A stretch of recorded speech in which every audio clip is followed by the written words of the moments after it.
Esse momento que não podemos mais carregar, nós possamos descansar mesmo nos teus braços, da nossa história, toda a nossa vida. Que seja um local de descanso, um oásis, Senhor.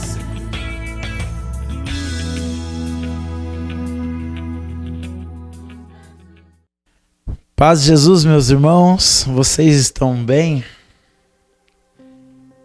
Mais um episódio do programa Nos Braços do Pai, e hoje nós vamos trazer um assunto um pouco breve, mas que interessa a muitas pessoas. Você tem sonhado? Qual é a sua rotina de sonho? Você é aquela pessoa que sonha muito pouco, quase não sonha, ou acha que quase não sonha?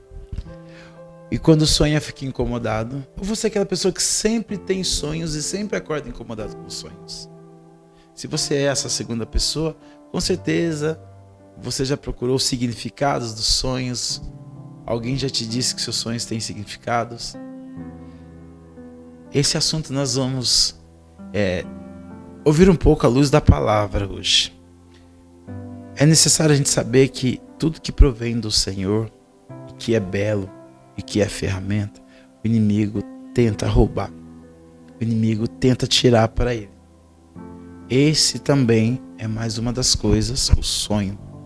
O inimigo ele tenta nos confundir muito, e por isso a necessidade da gente esclarecer a luz da palavra. Quero ler para vocês aqui Joel 3. A partir do versículo 1 vai falar assim, ó. Depois disso acontecerá que derramarei o meu espírito sobre todo ser vivo. Vossos filhos e vossas filhas profetizarão. Vossos anciões terão sonhos e vossos jovens terão visões. Aqui Joel está falando de um derramamento do Espírito Santo sobre o homem. E uma das coisas que o Joel diz que vai acontecer após o derramamento do Espírito Santo é o carisma dos sonhos, que os anciões teriam sonhos proféticos, né? Ah, mas Gilberto, como isso é um agir do Espírito Santo? Como isso é um dom? Está no livro de Joel. Lembra que em Atos 2, assim que tem o derramamento do Espírito Santo sobre os homens, Pedro sai para o lado de fora e a primeira coisa que ele faz é repetir a profecia de Joel, que no fim dos tempos aconteceriam essas coisas, e naquele momento é o derramamento do Espírito Santo, eles acabaram de receber a efusão. É a primeira pregação de Pedro. Isso confirma para nós que são carisma, dentre tantos dons, tantos carismas que o Senhor nos dá como ferramenta, como comunicação entre nós e Deus.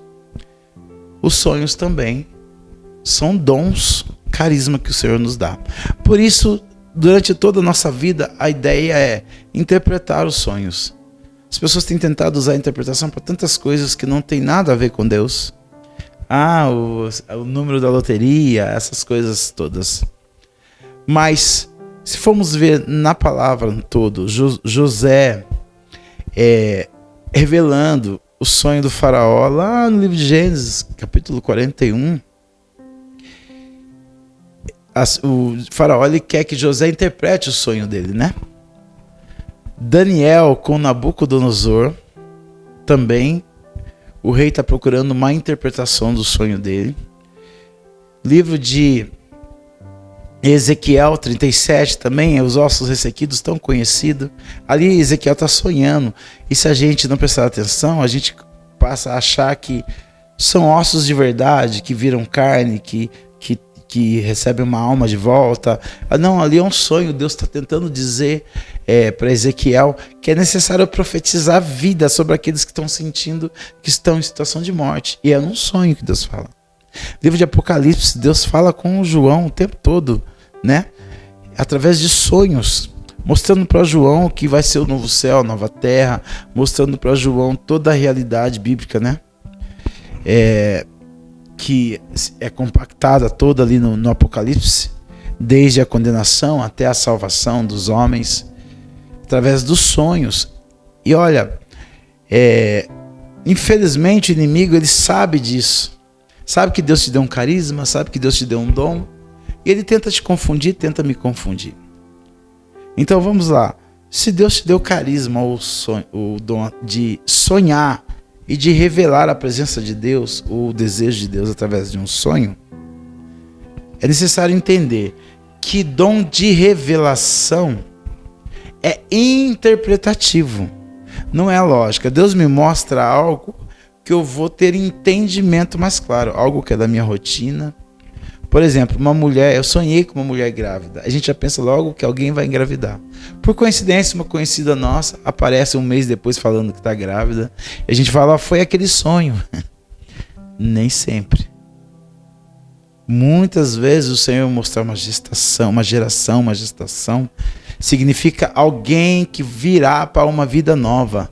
Alguém da sua família que você está rezando, alguém dos seus amigos que você está esperando uma vida nova, alguém que você precisa convidar, alguém para quem você precisa pregar, falar do Senhor. É interpretativo. Então, quando você sonha e você acorda incomodado, Deus quis falar com você através do sonho. Por alguém que você está rezando, por alguém da sua família, por alguém do seu convívio. Aí o processo qual é?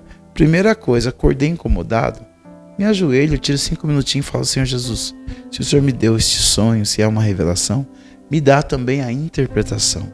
O Senhor não vai te deixar na mão, o Senhor não vai te deixar sozinho.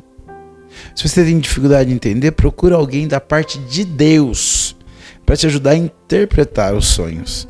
Pegar o exemplo lá de José. Quando o faraó fala, eu sonhei com 7 vacas muito gordas que bebiam água na beira do Nilo. E depois essas vacas estavam muito magras, né?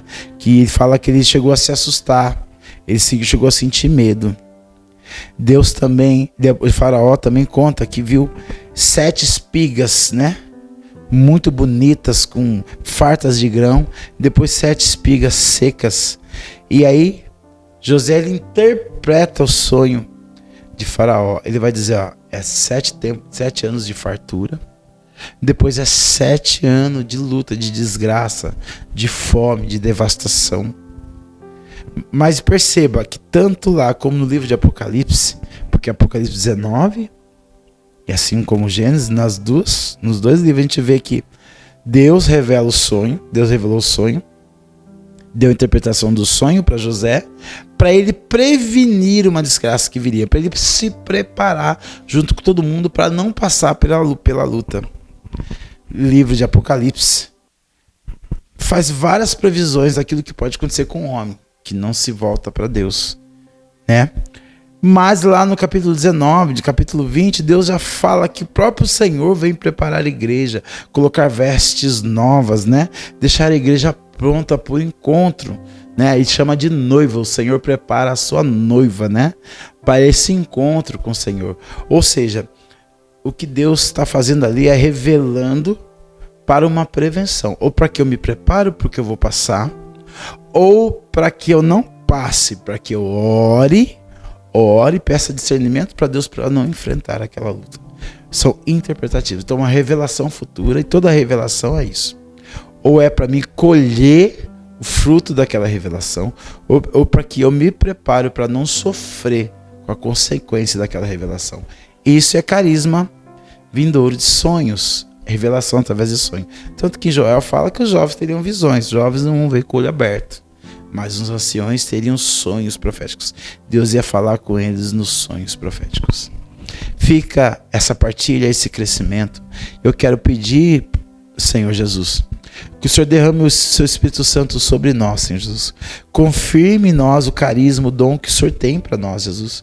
Se o Senhor nos separou, Senhor, separou estas pessoas para viverem esse carisma, Jesus, que o Senhor possa derramar mais do Espírito Santo sobre nós, Jesus, para que a gente não seja confundido pelo inimigo, para que o inimigo nunca mais tente roubar de nós, Jesus, esse carisma que é próprio de Ti, esse dom, esse presente que o Senhor nos deu, Jesus, e que o Senhor nos dê o Espírito, o dom do discernimento, Senhor Jesus, para que a gente possa saber interpretar aquilo que o Senhor tem para nós. Derrama sobre nós o Teu Espírito Santo, Jesus, e que este vídeo, Jesus, seja mais uma fonte de aprendizado e de crescimento para todos nós. Meu irmão, Deus abençoe sua vida e até o próximo episódio, se Deus quiser.